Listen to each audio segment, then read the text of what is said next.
Hello friends, in the series on the income tax cases, today we will discuss the case of Jubilant Pharmova Ltd versus Principal Commissioner of Income Tax. This case has been reported in 107 ITR Tribunal at page number 707 and the matter has been decided by Honorable Delhi ITAT C bench. The date of the judgment is 11th May 2023. This case is regarding revision under section 263 by the Principal Commissioner of Income Tax. Section 263 says that the Principal Commissioner of Income Tax can revise an assessment order if he finds that the assessment order passed by the assessing officer is erroneous and prejudicial to the revenue.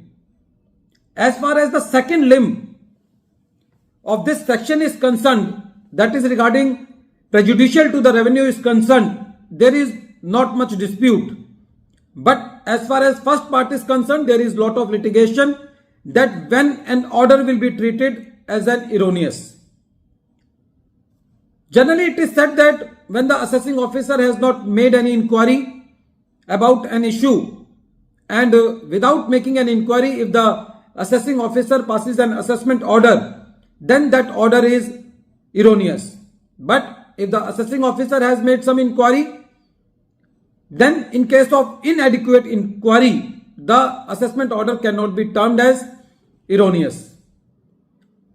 In this case, the assessing officer asked some information from the assessee about some provisions. The assessee explained this query by way of note, but did not provide the whole details, and even the year was not told according to the query that in which year the provision was written back. But the assessing officer, by considering this note on the query, passed the assessment order. The Principal Commissioner of Income Tax initiated revision proceedings under section 263 by saying that simply providing the partial information, like in this case, leads to the inapplication of mind by the assessing officer. That is why this assessment order is erroneous.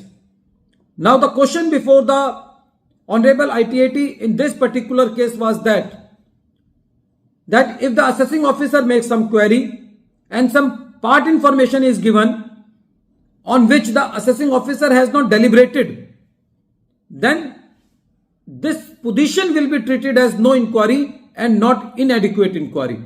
The assessee was saying that this is not a case of no inquiry because some information has been asked and some information has been given by the assessee also. So it should fall into the category of inadequate inquiry and revision should not be done. But the Honorable ITAT was of the opinion that this is a case of no inquiry and not inadequate inquiry. Friends, there is a very thin line of distinction between no inquiry and inadequate inquiry, and with due respect to the Honorable Delhi ITAT, the assessing officer cannot be compelled by the assessee to compare that information, or on every information which the assessee has filed with the assessing officer, the assessee cannot say that now please write to me that you have to ask this information also with me or from me. And if the assessing officer is asking some information, assessee is supplying some information, then it should not be treated according to me in the category of no inquiry. But with due respect to the Delhi ITAT C bench, this case was given in favor of the department by saying that it is not a case of inadequate inquiry, it is a case of no inquiry, and said that revision done by the Commissioner of Income Tax is valid.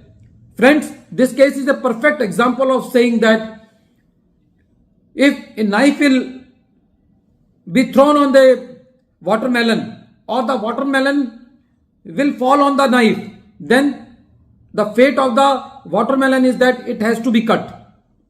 So if the mistake is of the assessing officer, he is not asking some information and not deliberating on that information, or the assessee is giving the information and the assessing officer is not considering that information, then the provision should not be like that. that the revision should be allowed. But the statute is like that, and the assessee has to bear the heat of that.